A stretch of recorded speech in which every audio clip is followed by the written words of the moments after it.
हाँ पुत्र की नाम तेरा? अवैस। अबू तेरे की नाम? अबू दा नाम कासिम। कासिम है। कौन होंगे जे? भाभी। भाभी होंगे जे। ते अम्मी तेरी दा की नाम? अम्मी दा नाम फरदौस। ते अम्मी जींदी है? ते अबू? अबू दा नाम कासिम। ते वो जींदा कि नहीं? वो भी फौत हो गया। ते रहंदे कित्थे जे?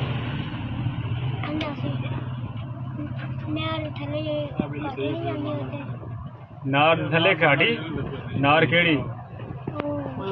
इस पासे? पिंड दा की नाम? पिंड दे नाम दा नहीं पता।